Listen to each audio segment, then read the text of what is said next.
Bonjour à tous. Bonjour. Nous sommes bien connectés. On va se donner encore une petite minute d'attente pour laisser les derniers participants arriver. Puis on va pouvoir démarrer ce webinaire autour des chatbots. Donc une petite minute et on va pouvoir commencer.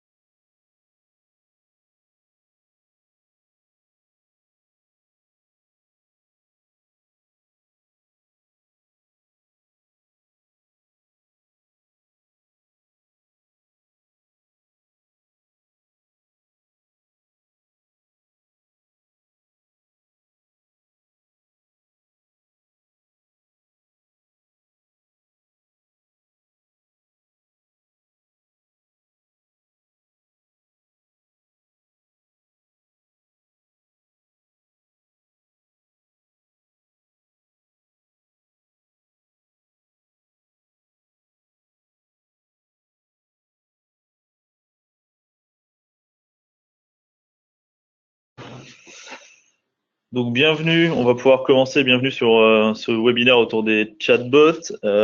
Brièvement, hop là, pardon. Nous allons nous présenter. Donc je vais commencer. Jérémy Boudier, je suis directeur du pôle Open Digital du groupe Expertime. Donc c'est le pôle d'innovation digitale et d'expertise open source du groupe.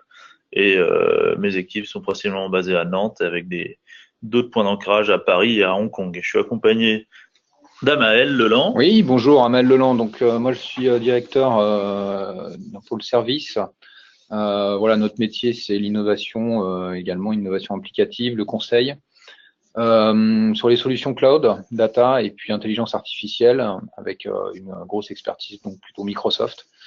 Et nous sommes basés à Paris et puis par extension au travers du groupe Expertime à Seattle également. Ok, donc le sujet qui nous réunit aujourd'hui, comme vous l'avez vu un peu dans l'intitulé du webinaire, c'est les chatbots.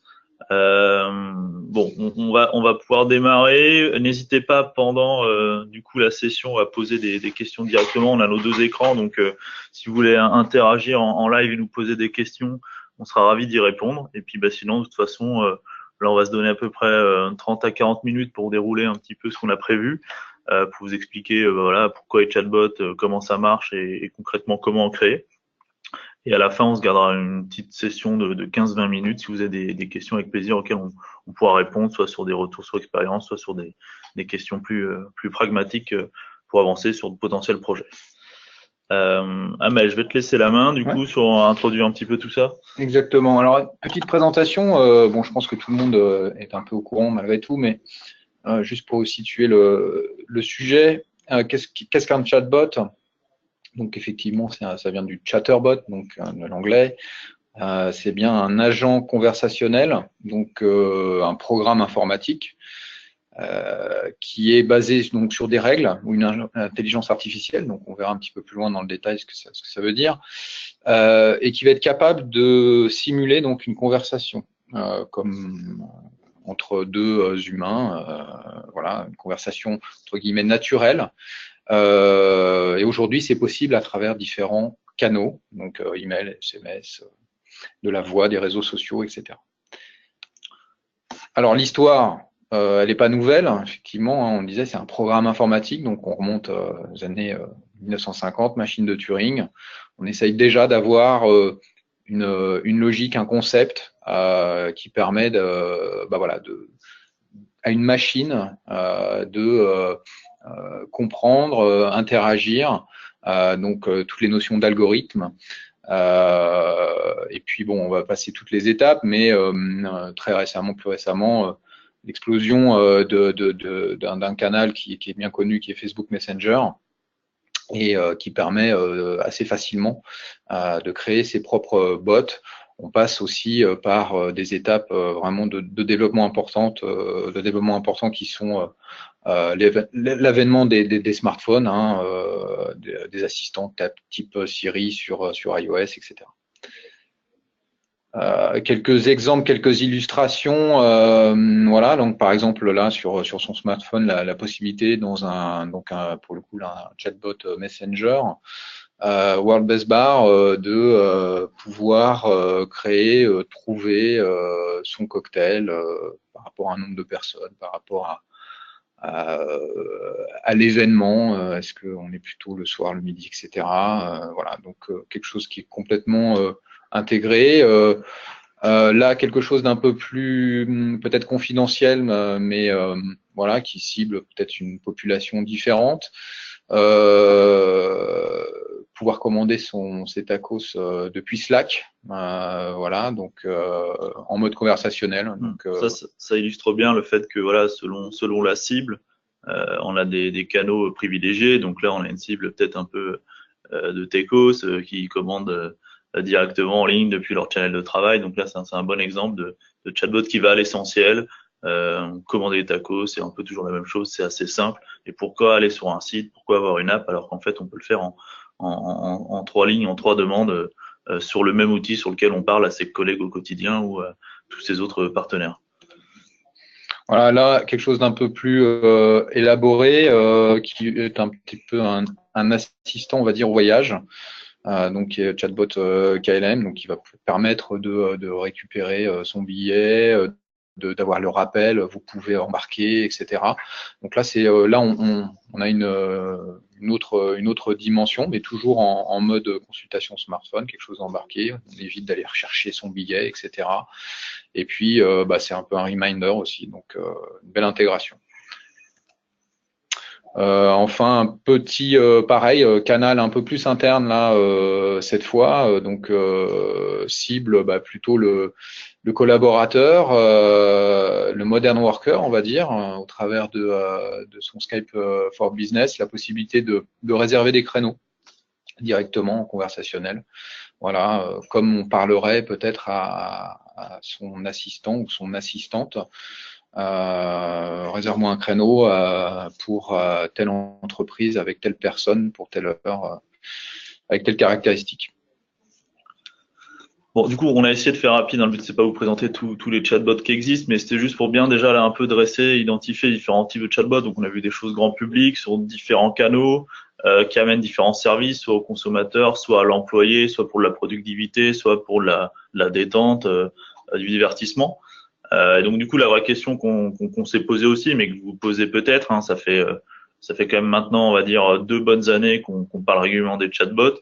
C'est voilà, est-ce que c'est une réelle opportunité aujourd'hui? Est-ce qu'il faut y aller ou est-ce que c'est un effet de mode? Est-ce que c'est le hand spinner du moment qui va très vite s'écrouler ou est-ce que vraiment il y a vraiment l'intérêt de se lancer? Donc bon, vous vous doutez bien que si on est là aujourd'hui à vous parler, c'est que nous on est convaincus qu'il y a un intérêt et on y travaille maintenant depuis plus d'un an, mais on va essayer de vous démontrer pourquoi.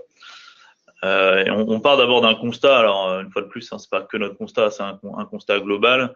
On a tous des smartphones. Si on se concentre juste sur ce device hyper puissant, et le constat global et mondial, c'est qu'en fait aujourd'hui, sur les 10 applications les plus utilisées et les plus téléchargées, au final, les gens reviennent aux fondamentaux, c'est-à-dire aux outils de messagerie.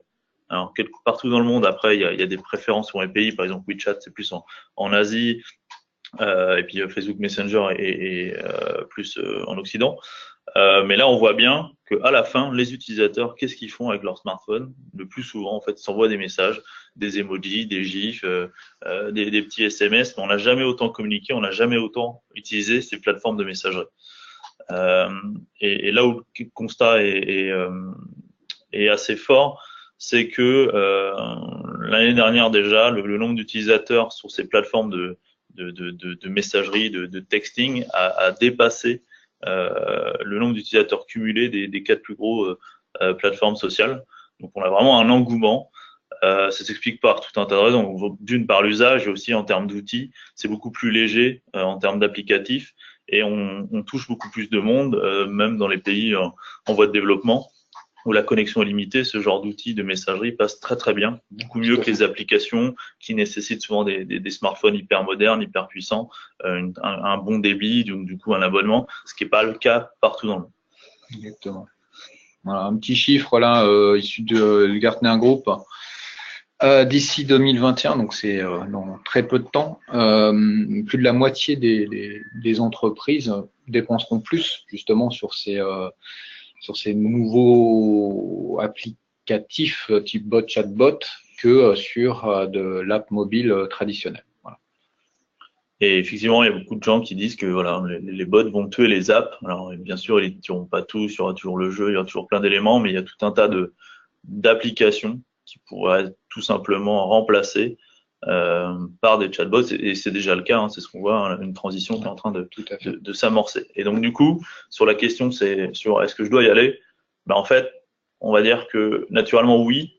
Pourquoi? Parce que l'usage est plus plébiscité, et puis surtout parce que c'est là où sont vos utilisateurs, que ce soit du client grand public. Aujourd'hui, si vous voulez le toucher, il faut le toucher là où il est. Donc bien sûr, il est toujours sur les réseaux sociaux, mais il est avant tout sur ces outils de messagerie. Et donc, du coup, un des meilleurs moyens d'être présent sur ces outils de messagerie, bah, c'est les chatbots, parce que bien sûr, ça va être compliqué de gérer manuellement la connexion avec tous vos utilisateurs, ça va demander un staffing énorme, alors que le chatbot, on va pouvoir automatiser beaucoup de choses et amener vraiment de la valeur. Donc, si vous voulez toucher vos utilisateurs, que ce soit du grand public via ces outils, ou alors en interne, parce qu'on a également la même problématique, là, les gens, ils ont déjà leur device, soit fourni par la société, soit leur propre device. Ils ont souvent déjà Messenger, Slack ou tout autre outil. Et donc, en fait, c'est un autre canal pour pouvoir échanger, même avec de l'interne.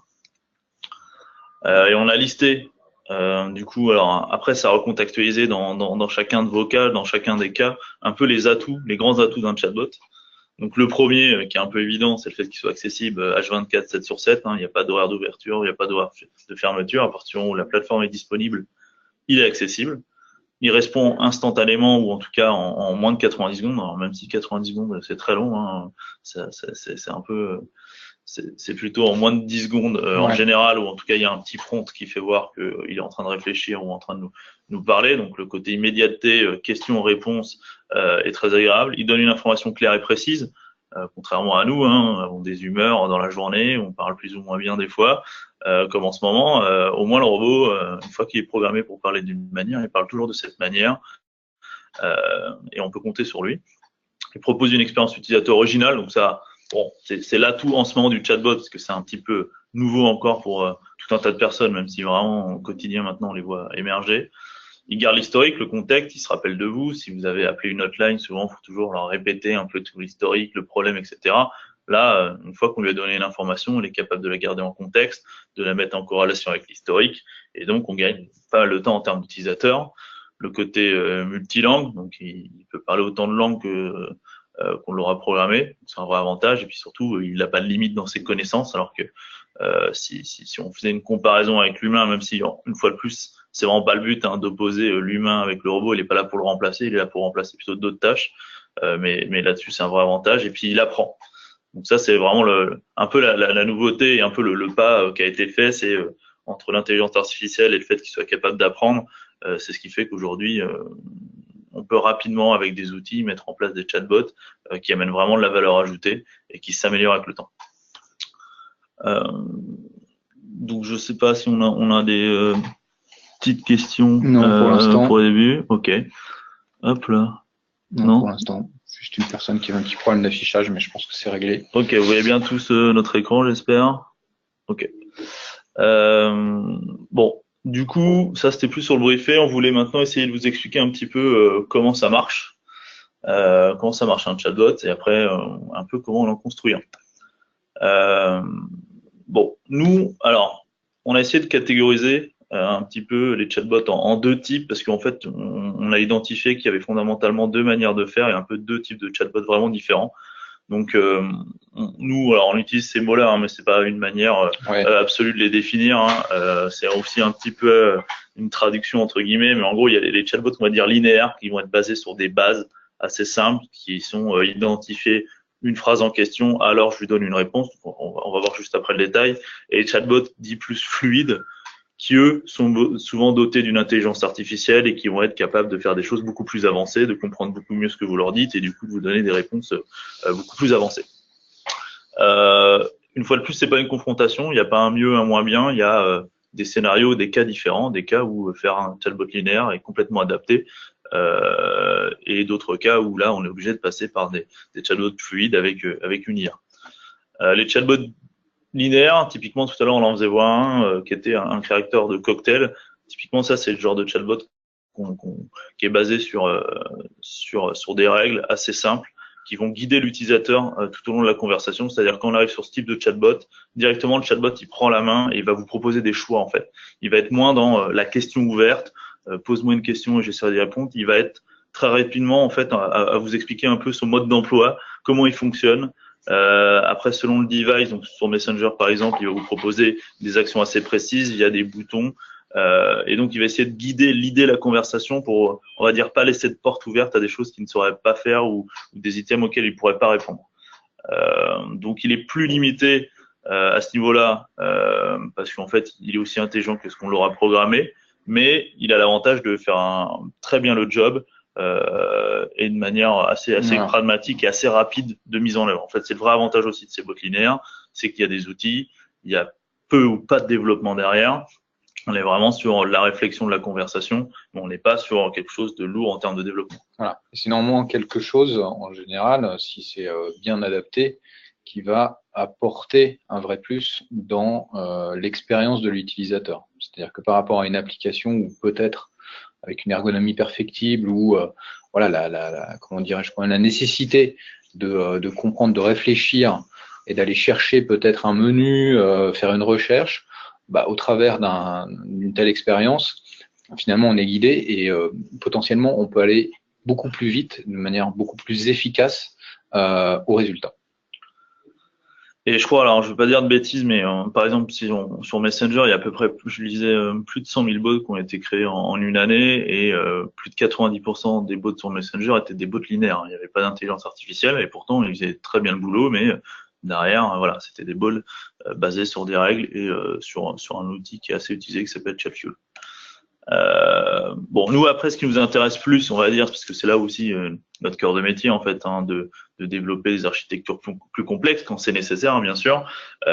Donc, on va aller sur les chatbots dits fluides. Donc là, on a un bon exemple, un petit schéma en fait qui explique assez bien qu'on a repris. Vous pouvez trouver sur internet d'un chatbot fluide et comment ça fonctionne. Donc rapidement, on a un utilisateur qui du coup échange des messages à travers une plateforme de messagerie. Alors ça peut être comme là c'est listé Messenger, WeChat, Slack, Telegram, Kik, Line, etc., etc. Donc là il envoie un message à cette plateforme. Cette plateforme est interconnectée.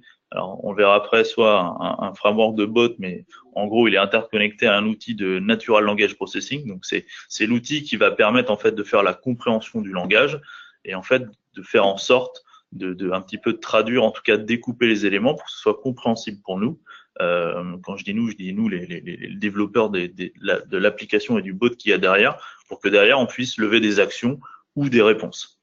Donc on a notre bot logic qui ensuite fait appel soit directement à une action ou une réponse, soit qui va aller interroger différentes sources externes, donc une base de données, différentes API de météo, une recherche documentaire, etc. Hop, on va récupérer les réponses, enfin les éléments et ensuite fournir une réponse.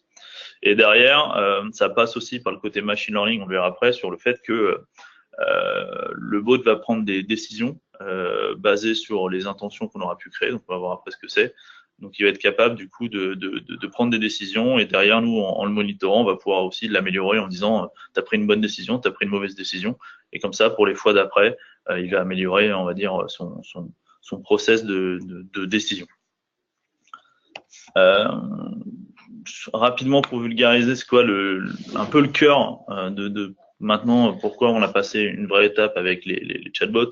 Donc c'est les outils de Natural Language Processing et donc l'idée, en gros, c'est un moyen pour l'informatique de converser de manière fluide et compréhensible. Donc c'est vraiment cet outil qui va interpréter le langage, donc le comprendre, essayer de détecter quel est le sentiment, quelle est l'intention dans la phrase qui lui est envoyée.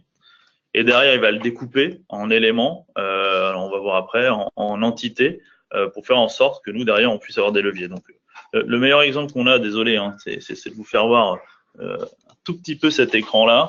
Donc, à gauche, on a une capture, en fait, d'une intention, en fait. Donc, l'intention, c'est obtenir la météo. Et on voit qu'on a programmé dans un outil différentes manières de demander la météo. Donc, what is the weather forecast for this afternoon? Weather in Paris in Celsius, etc., etc. Et on voit déjà en termes de surlignage que l'outil, quand on a programmé l'intention, a déjà commencer à détecter en fait des éléments. Donc là, on voit, il détecte des notions de temps, de durée, des notions de géolocalisation, de température. Et en fait, derrière, ce qui est important, c'est la partie de droite. Enfin, important pour nous, c'est ce que ça nous ressort. C'est-à-dire que cet outil va détecter qu'il y a eu une demande de météo et en plus de nous donner les éléments qui précisent la demande. Donc, que ce soit la localisation. Donc là, on a l'action météo, la ville Paris, l'unité Celsius. Donc nous, derrière, avec ces trois éléments-là, on est capable de requêter une API de météo et de renvoyer la météo. Et donc ça, c'est fondamental. Du coup, dans ces bots fluides, cet outil de Natural Language Processing pour derrière pouvoir lever les actions. Et c'est là où est un peu, on va dire, l'intelligence de la chose. C'est qu'une fois qu'on a compris ce que l'utilisateur nous disait, bah, nous, on est capable de tout faire derrière.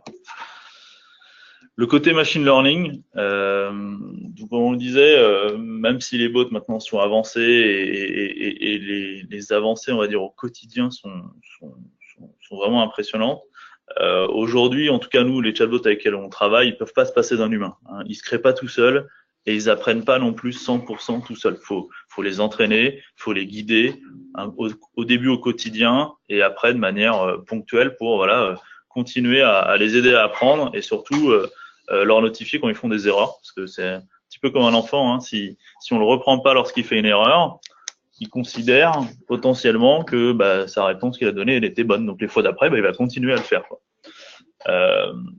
Et donc sur ce partie machine learning, on est plus sur du coup de la supervision ou de l'entraînement que vraiment du machine learning automatique. Et nous, on conseille en fait 3 niveaux. Donc le premier, c'est le live coaching. On peut, lorsque le chatbot n'a pas la réponse à la question, redonner la main à un humain. Donc ça, c'est des cas assez rares et assez précis. Ça veut dire que derrière, vous avez des personnes qui sont capables de reprendre la main, qui sont disponibles en peu de secondes.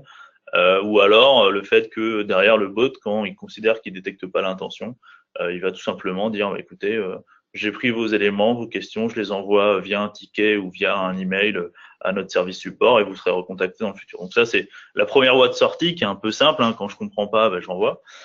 Et après il y a le côté au quotidien, aller inspecter l'historique de conversation et du coup venir confirmer ou infirmer les choix. Donc c'est l'avantage maintenant avec tous les outils qu'il y a. On a l'historique des conversations et on a aussi un résumé de les décisions qu'il a prises.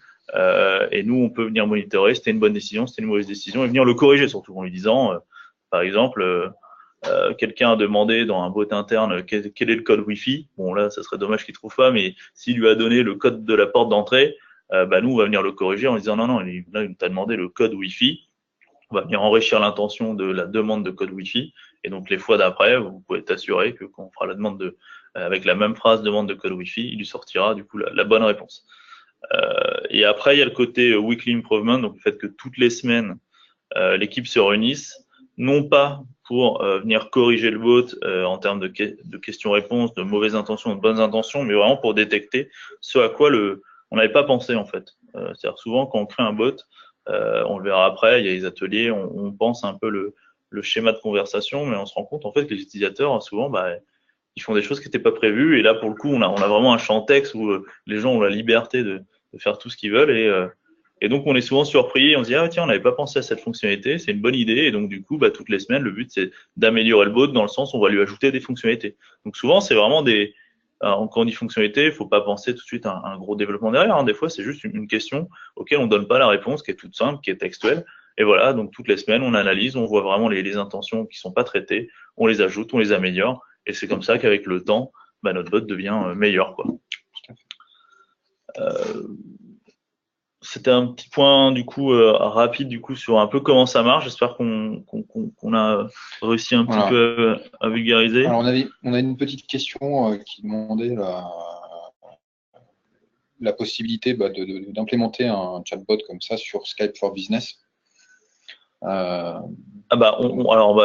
une bonne transition. On va le voir sur après. En fait, le canal en fait n'est pas une problématique en soi. En fait, il y a tous les outils aujourd'hui pour connecter un bot à Skype, à Facebook, on l'a vu à Kik, à WeChat, etc.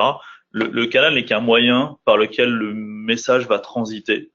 C'est pas là où réside l'intelligence, elle est déportée. Donc ça, c'est du coup un vrai avantage, le fait que toutes les briques, on va le voir après, soient décorrélées. ça fait que vraiment demain, voilà, on peut faire évoluer le canal avec lequel le chatbot va discuter, et puis surtout faire du sur-mesure selon vos cibles, donc que ce soit du grand public ou même des cibles internes. Souvent, si c'est Scale for Business, c'est une cible interne, et en plus, là, la question tombe bien, parce que nous également en interne, on a Scale for Business, et notre chatbot interne parle entre autres via Scale for Business. Exactement. Bon, n'hésitez pas s'il y a d'autres questions en parallèle. Donc maintenant, comment on le construit? On va pareil être assez factuel, parce qu'au final, c'est pas si complexe que ça, mais plus sur la méthode et le procédé pour construire demain votre chatbot un peu selon vos besoins. Donc le premier cas, c'est là-dessus on va insister, c'est que on commence pas, enfin un projet de chatbot, c'est pas un projet technique en fait. C'est la base du projet, c'est de se poser les bonnes questions sur quel est l'usage, voilà, pourquoi je fais un bot, quel est son usage, quel est le service qu'il doit rendre, et quelle est la cible. Ça, c'est vraiment les fondamentaux. Alors, vous allez me dire, c'est un peu les fondamentaux normalement de tous les projets qu'on est censé mener, mais des fois, c'est pas toujours le cas. Ouais. Et sur le bot, souvent, on vient avant tout nous parler techno, et nous, on dit, non, la techno, on va le voir après, ça vient dans un second temps. Vraiment, le besoin, l'usage utilisateur, l'usage métier, les gens qui sont concernés, identifier tout ça et déjà faire un premier point pour voir est-ce que c'est faisable, est-ce que ça vaut le coup, est-ce que c'est pas trop ambitieux, parce que on va le voir après aussi, enfin, faut commencer petit, en fait, ça sert à rien de se lancer dans quelque chose de trop ambitieux, on peut un peu se perdre dans le projet tellement on veut faire de choses au bot, donc le mieux c'est d'être assez concentré sur un ou des usages assez précis, et après le faire évoluer, mais il faut savoir lancer petit et faire évoluer, et en plus avec les outils qu'on a aujourd'hui, on est totalement agile, rapidement, voilà, réitérer sur le projet pour venir l'enrichir. C'est la bonne démarche. C'est vraiment comme ça qu'il faut voir les choses. Et on comprend bien, effectivement, par rapport à la cible, par rapport au contexte d'usage, le choix qui est vraiment stratégique du ou des canaux, des supports pour implémenter ce bot. Voilà, on disait à l'instant, Skype for Business, Messenger, Slack, WhatsApp, c'est vraiment important. Tous les canaux n'offrent pas, enfin on va voir, les mêmes possibilités et voilà, il faut vraiment tenir compte de l'usage, c'est ce qui est le plus important. Donc voilà, donc c'est vraiment ça, selon la cible qu'on a définie, on va aussi choisir les outils. Donc des fois il peut y avoir un panel d'outils, mais c'est là où c'est un mix entre cible et ce qu'on veut lui faire faire, parce que du coup là il y avait la question de Skype for Business. C'est un bon point. On peut pas faire les mêmes choses en termes d'affichage utilisateur sur Skype for Business, sur Messenger, par SMS ou sur Slack. On voit bien que sur SMS, ça va être compliqué de mettre des carousels, des images dans tous les sens. Là, on va être vraiment sur du textuel, à la rigueur maintenant des emojis, des choses comme ça. On va pas pouvoir aller très loin en termes de contenu, alors que si on a une plateforme, des cibles où ils sont sur chatbot, là, on va pouvoir utiliser du coup leur user interface avec des boutons spécifiques, des sondages, des choses comme ça. On va pouvoir aller plus loin. Donc c'est là où c'est un peu un mix des trois, vraiment, les gens que vous voulez toucher, comment vous pouvez les toucher. Et après, selon ça, du coup, on va penser le chatbot différemment parce que du coup, on va pas pouvoir fournir le même service et le même contenu. Et donc, on parle beaucoup de plateformes de messagerie. Donc ça, c'est valable pour le grand public, pour une très grande partie des cas, pardon. Mais nous, ce qu'on voit beaucoup émerger aujourd'hui et aussi ce qu'on développe pas mal en ce moment, c'est les native chatbots. Donc en gros, c'est le fait que toute l'interface du chatbot soit faite sur mesure, intégrée dans votre site web, intégrée dans votre application, intégrée dans n'importe quel des canaux existants, mais le fait que ce soit du sur mesure par rapport à la conversation et par rapport à ce qu'on veut faire au contenu. Donc ça, c'est hyper important, c'est hyper pratique parce que là, pour le coup, vous avez la main sur toute la user interface et on peut faire vraiment quelque chose d'optimisé. Donc là, je mettais l'exemple, c'est tout frais, j'ai vu ça hier, du chatbot sur Oui SNCF, qui est encore en bêta, mais qui démontre bien en fait ce côté user experience sur mesure, où là on pose des questions, des réponses, et là on a des petites briques assez adaptées avec les différents trains, le prix juste en dessous. Ça, s'ils avaient voulu le faire dans Messenger, ok, il y a un système de carrousel, mais ça aurait été quand même moins optimisé que ce qu'ils proposent aujourd'hui sur leur site. Ça offre aussi le fait qu'on ait moins de dépenses et de risques.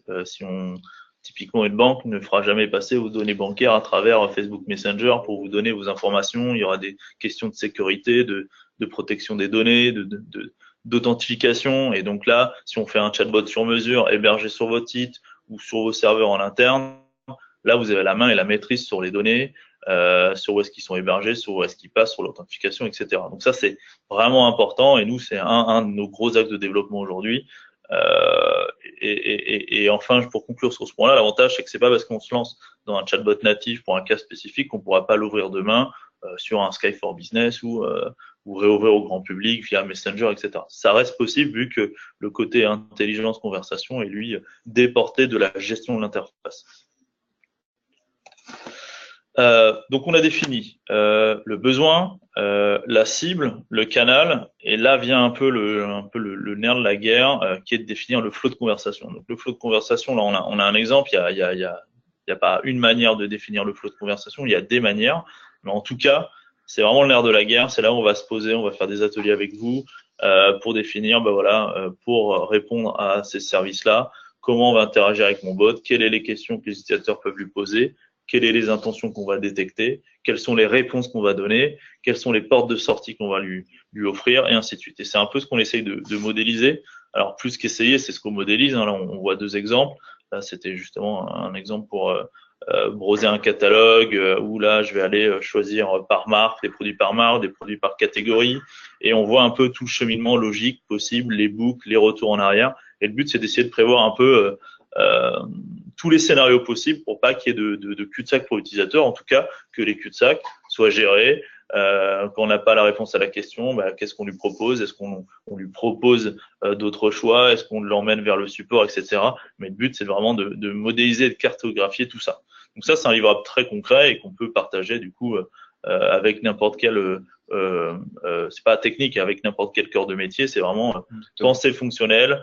On peut l'imprimer, on a nos post-it, on pense tout ça. Et après, c'est un vrai livrable qui va nous permettre, nous, en termes de développement ou d'intégration, de pouvoir fournir à nos équipes pour pouvoir avancer ensuite. Ouais, ça peut paraître fastidieux, mais c'est vraiment un effort essentiel. Sans cette phase, voilà, on a toutes les chances d'aboutir à un résultat franchement non pertinent.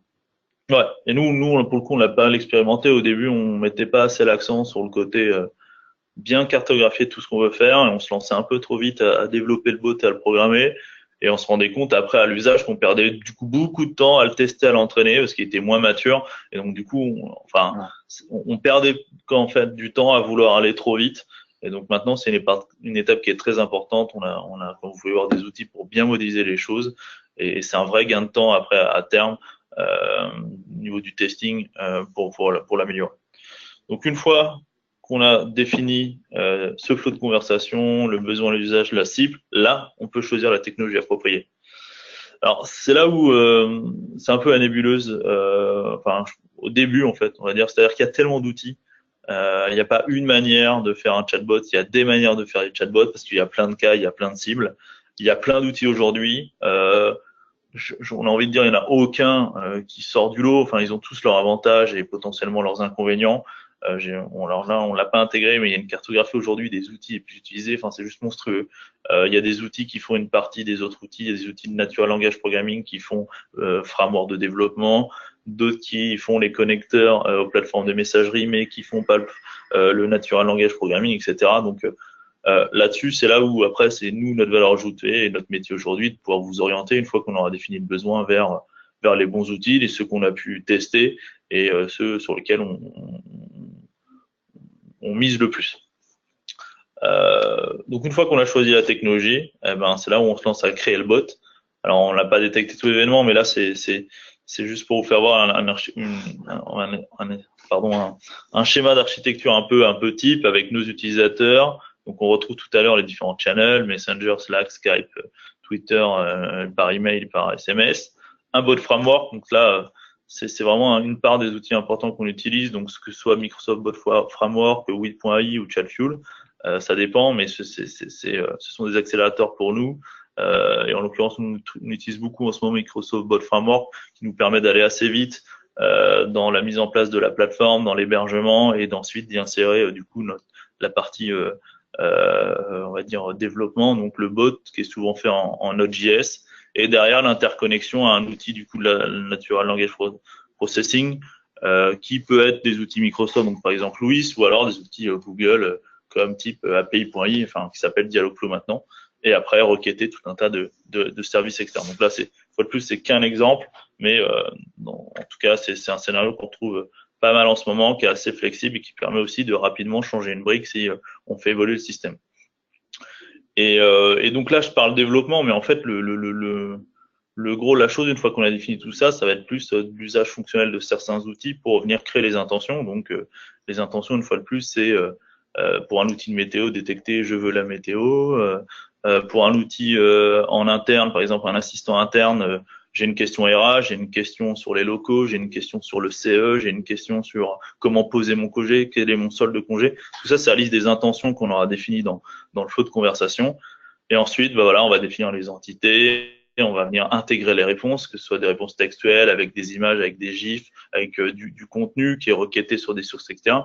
Et ensuite, une fois qu'il est développé, bah, on va venir l'entraîner, quoi. Et l'entraîner, c'est quoi? C'est ni plus ni moins que le donner à des utilisateurs. Alors au début, bien sûr, c'est un peu les membres du projet, mais très rapidement, c'est des gens externes. On leur dit juste, voilà, utilise le bot. On donne même pas la notice parce que en fait, c'est le but, hein, c'est qu'il y a pas de notice. Le bot se présente et les utilisateurs sont censés échanger naturellement avec lui. Et donc c'est là où, bah voilà, au début, on voit ce qu'ils en font, on fait des erreurs, rapidement on l'améliore et petit à petit, on augmente le cercle, on va dire, des utilisateurs et des bêta-testeurs pour l'améliorer. Puis après, rapidement, on le lance. Hein. On le lance. Alors après, selon les cas d'usage, si c'est un bot grand public, bah, bien sûr, c'est mieux si on le promeut un peu, on fait une petite campagne, etc. Mais si c'est un bot interne, on essaye de faire la même chose aussi, hein, tout comme quand vous lancez un nouveau produit en interne, un nouvel intranet, un nouveau dispositif. C'est bien aussi de faire une petite campagne autour en disant voilà, on innove, on lance des outils, n'hésitez pas à l'utiliser, nous faire des feedbacks, etc. Et donc derrière, il faut qu'il y ait quand même des outils pour mesurer un petit peu l'usage, les intentions les plus utilisées. Donc ça, c'est souvent assez surprenant de voir, tiens, en fait, je pensais pas, mais sur le bot interne, les gens passent leur temps à nous demander des infos sur la mutuelle. Ah, bon, va peut-être falloir qu'on mette un peu l'accent là-dessus. Voir quels sont les utilisateurs, quand est-ce qu'ils se connectent, sur quels canaux, et aussi toutes les questions, toutes les intentions auxquelles le bot n'a pas pu répondre. Donc ça aussi, ça nous aide du coup à l'améliorer après au quotidien. Et enfin, on recommence en fait. C'est vraiment l'avantage, on vous a dit, on pense petit au début, un usage précis, et puis bah voilà, on n'hésite pas en fait après à itérer sur le projet, à revoir un peu le flow de conversation, à l'améliorer, à voir plus grand, à voir plus large, voire lui adosser du coup d'autres bots. On peut avoir des bots qui parlent à d'autres bots. Alors, on peut imaginer, alors je ne veux pas dire de bêtises, mais je crois que c'est sur Facebook, là, Messenger, la capacité maintenant, il y a un bot qui parle déjà à un autre bot. Donc on peut imaginer vraiment, comme on avait dans les architectures un petit peu il y a quelques années, cette révolution de penser en service, et bien là, plutôt que de continuer à élargir une certaine intelligence, un bot, une solution, on va peut-être plutôt découper, segmenter, penser services, microservices et des bots qui vont pouvoir s'interfacer avec d'autres, se rendre des services mutuels. L'un devenant peut-être le référent, je ne sais pas, sur tous les aspects, effectivement, pourquoi pas si on parle interne RH, un autre qui sera le référent sur tous les aspects plutôt facility, vie dans les locaux, etc. Voilà, on peut imaginer vraiment des choses très modulaires et encore une fois très évolutives. L'idée de faire des petits pas et d'itérer, conjugué en plus aux possibilités effectivement d'intelligence artificielle, de machine learning, garantissent vraiment une pérennité et une évolutivité dans le temps. Donc c'est une logique d'investissement dont on peut tirer des bénéfices assez rapides, mais qui va perdurer et normalement vraiment s'amplifier avec le temps. Bon on est bien d'accord là-dessus. Le côté, j'ai des bots qui appellent d'autres bots. Je pense qu'on va vraiment dans ce sens aujourd'hui, des bots spécialisés qui sont interconnectés et aussi avec des maintenances différentes, des outils différents aussi. C'est aussi l'avantage, c'est que comme ça, le choix qui peut être des fois un peu compliqué en disant il doit faire tout ça, en fait, on peut peut-être le segmenter en plusieurs et après, en fait, ça fait que des appels. Alors, vu que maintenant on est dans des écosystèmes où tout est ouvert via des API, c'est très simple en fait de faire appel à d'autres bots, à d'autres systèmes. C'est vraiment l'avantage.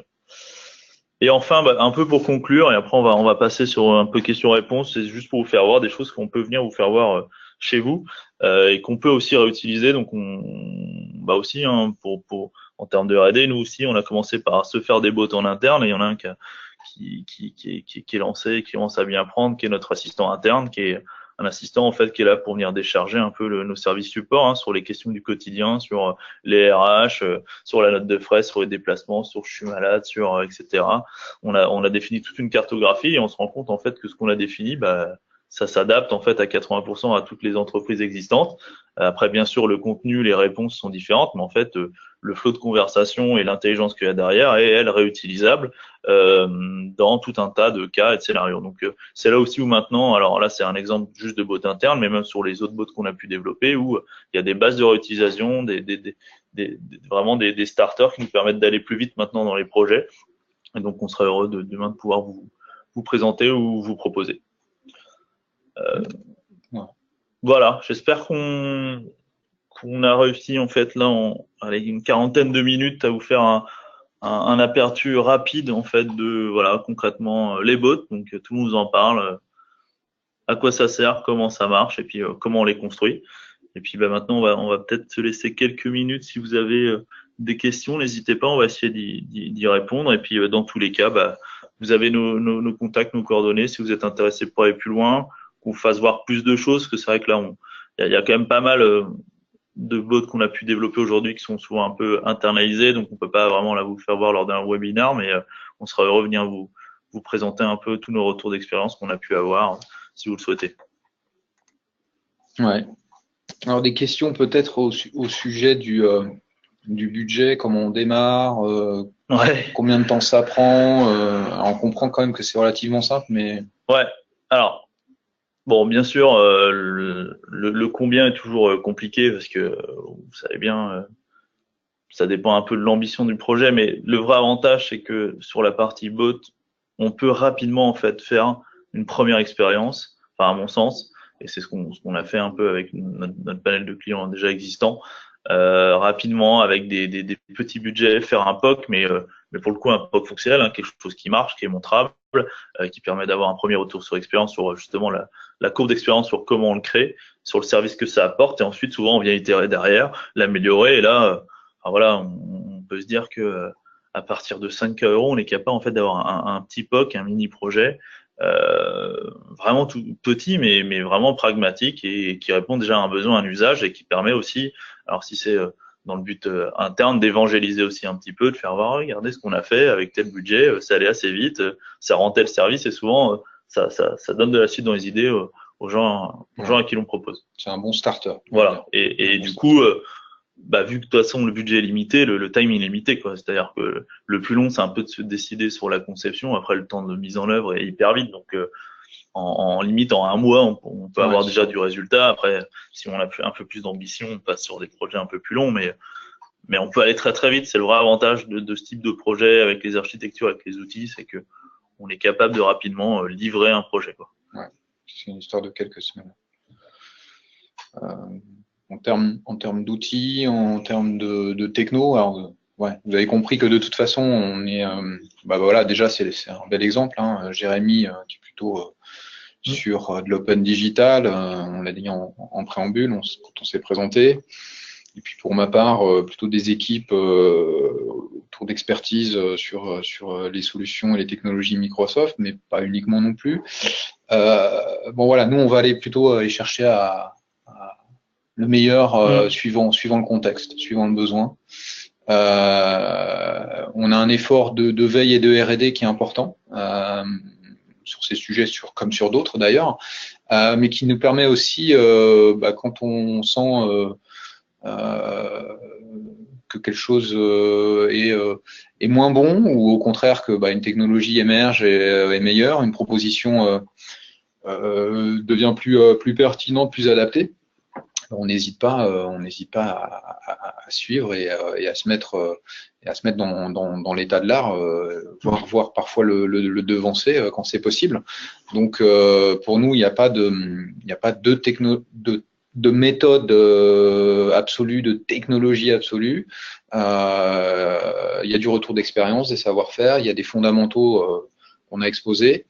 Et on se fait fort de vous proposer ces intégrations. Il n'est pas rare d'ailleurs qu'on travaille sur des projets en commun entre des équipes Open Digital, des équipes d'expertise sur des sujets Microsoft, parce que dans un projet applicatif ou de système d'information, c'est important de conjuguer les meilleures solutions pour avoir un résultat encore une fois, le plus adapté, le plus pertinent possible. Ouais, c'est vrai que les derniers projets qu'on a fait étaient souvent des choses assez hybrides dans le sens technologie plus libre, connectée avec des choses plus propriétaires type Microsoft, mais pour coup qui fonctionnaient bien, qui étaient assez efficaces et surtout très pertinents en termes de réponse. Et aussi, le choix de l'outil dépend aussi pas mal des fois du contexte, quoi. C'est-à-dire que si votre contexte technologique est sur un tel langage et tel environnement, c'est toujours mieux si le chatbot ne crée pas une énième plateforme à part non intégrée. Le but aussi, c'est de prendre ça en considération dans la conception de l'architecture du bot. Mais une fois de plus, c'est pas le nerf de la guerre aujourd'hui quand on fait un bot. On évite de commencer à réfléchir à ça. Vraiment, l'usage, le besoin, c'est ce qui vraiment fera que demain, il y aura l'adoption autour des outils que vous allez pouvoir créer. Voilà un petit peu. Est-ce qu'on a d'autres questions qui arrivent ? Oui, alors des questions. Le webinaire est-il enregistré et téléchargeable ? Oui, il est enregistré et oui, il sera téléchargeable ou en tout cas consultable en ligne. Alors, qui développe le chatbot ? Vous, nos développeurs. Alors la question, j'imagine, est aussi peut-être, vous êtes une DSI, vous avez des compétences. Qui développe ? Après, c'est une question de projet, c'est une question d'organisation. Un impact sur le coût, si effectivement vous avez des équipes capables de paramétrer, de configurer, bien sûr. On voit très bien qu'il y a différentes phases quand même. On a décrit cela. Nous, on peut être en expertise, en accompagnement. On va faire toute une partie d'aide aussi au change, alors toute la partie conception, la transformation, mais vous pouvez très bien prendre tout au parti de. Ouais. D'ailleurs, c'est même, je pense, j'aurais presque tendance à dire à favoriser, c'est-à-dire que plus vous pouvez acquérir d'autonomie sur l'évolutivité, le paramétrage et l'administration, comme on l'a vu de votre solution chatbot, mieux vous porterez parce que vous serez vraiment en temps réel par rapport à l'usage et aux besoins fonctionnels. Ouais, ça, c'est même fondamental. Alors la partie développement, si on entend vraiment développement pur technique, si vous avez la capacité de le faire, tant mieux.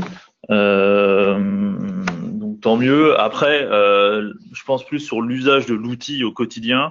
Là, c'est sûr, il est indispensable que vos équipes soient formées. Et l'avantage, c'est que les outils sont assez simples.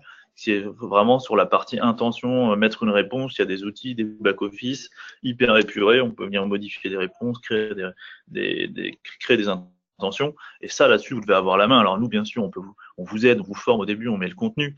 Mais après, au quotidien, on n'a pas vocation à vous remplacer sur cette partie-là. C'est vous qui avez au final le savoir-faire selon l'usage. Donc nous, on n'est pas là pour se substituer à ça. Si c'est juste pour venir remplir un contenu dans l'outil, bon, on peut le faire, mais c'est pas là notre valeur ajoutée. Et ça, demain, vous pouvez être complètement autonome là-dessus.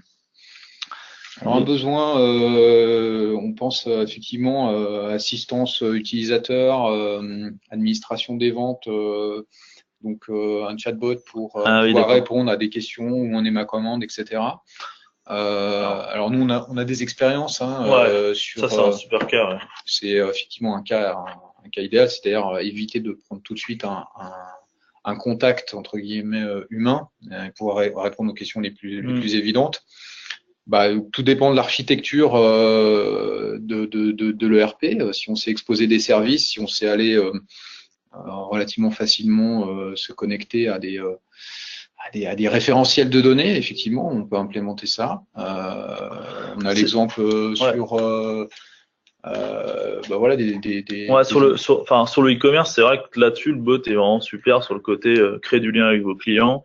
service après-vente. Alors, il peut y avoir pendant que je commande, là, on peut avoir des choses, le conseil, mais là où aujourd'hui vraiment ça amène de la valeur, pardon, c'est voilà, j'ai commandé et derrière mon suivi de client, où en est mon colis, limite le préparateur peut prendre une photo de mon colis en train d'être préparé, hop, je le reçois dans mon Messenger, mon WhatsApp, où on est, voilà, j'ai un problème avec la commande, je prends la photo, je l'envoie directement. Dedans, on n'est pas obligé de passer par email. Enfin voilà, ça c'est vraiment super. Et puis après, c'est interconnecté à tous les outils du site, les ERP, etc. Donc là-dessus, il y a vraiment de la valeur à faire. Et sur le e-commerce, il y a tout un tas d'idées et de choses à développer pour, une fois de plus, améliorer l'expérience utilisateur et du coup, bah, conserver ou gagner des nouveaux clients, quoi, ce qui reste le nerf de la guerre sur cette partie. On a une autre question sur comment est-ce qu'on gère le multilingue. Ouais. En fait, assez simplement. Donc, de toute façon, tous les outils que nous on a aujourd'hui gèrent la langue et donc du coup vont la détecter. Donc, soit via le canal qu'il utilise. Je prends souvent l'exemple de Messenger, mais je vais continuer avec Messenger. Quand la personne utilise Messenger et sa version de Messenger est en espagnol, par exemple, bah, nous on le détecte. Et puis aussi dans du coup les phrases qu'il va venir taper, les intentions qui vont être levées, ça va être les intentions qu'on aura programmées en espagnol. Donc là-dessus, il détecte. Et c'est là aussi où est la force de la chose, c'est qu'on va avoir la même trappe d'intention. Donc on a les mêmes intentions de créer, la demande de mot de passe, la demande de Wi-Fi par exemple. Et derrière, hop, les différentes manières de le dire dans différentes langues. Et ensuite, la réponse qui, elle, bah, bien sûr, sera adaptée à la langue. Ou alors on pourrait aussi, on l'a fait pour d'autres projets où en fait on détecte les questions en plusieurs langues, mais à chaque fois on répond en anglais en fait. Parce que voilà aussi l'effort derrière pour traduire toutes les réponses était assez fort. Et dans un premier temps, ils se sont dit, si déjà on détecte l'intention dans les différentes langues et qu'on est capable de donner une réponse souvent assez concise aussi, hein, c'est l'avantage des bots, hein, c'est que des fois on fait très efficace parce qu'il n'y a pas besoin de beaucoup de fioritures comme on pourrait faire à l'oral ou par email. On est assez pragmatique, les gens savent que c'est un bot, donc des fois on peut se permettre d'outrepasser certaines formes de politesse entre guillemets. Donc la langue n'est absolument pas un problème aujourd'hui, au contraire c'est le vrai atout du chatbot, quoi. C'est notamment là sur l'assistant interne, ben voilà, demain le chatbot, autant la RH elle parle peut-être pas chinois, anglais, espagnol, mais le bot il est capable de lui répondre dans ces trois langues. Et pour le coup, c'est un vrai atout. Nous aussi, on a le cas où on intègre des gens qui ne parlent pas toujours du coup français. Et donc du coup, il peut y avoir une frein ou une barrière pour aller voir les gens à l'oral, leur poser la question, leur demander ou le faire par email. Alors qu'un chatbot, ben voilà, le chatbot, il vous juge pas. Les fautes d'orthographe, c'est là où on l'entraîne, il est capable de les comprendre et passer outre, détecter l'intention, même si c'est très mal écrit ou dans une autre langue. Donc, c'est vraiment la force de la chose là-dessus. Est-ce qu'on a d'autres questions qui arrivent? Non. Pour l'instant, je crois qu'on a fait un petit peu le tour. Ok. Bon, voilà, on est pratiquement dans les temps. Donc, en espérant que voilà, ça ait pu répondre à vos questions, en tout cas éclairer un peu plus votre compréhension du sujet. On vous remercie aussi pour l'intérêt que vous avez porté à notre démonstration et pour votre écoute. Donc, comme j'avais dit, hein, le webinaire va être enregistré, donc sera diffusé en ligne, donc vous pourrez y accéder et vous y référer. Et puis, dans cette attente, quoi qu'il en soit, n'hésitez pas à prendre contact avec nous, hein, Expert Time, pour d'autres questions et puis éventuellement étudier voilà un projet, une opportunité. Ce sera avec plaisir. Très bien. Bon, merci à Maël et puis merci Jérémy. À très vite, j'espère. Merci à tous.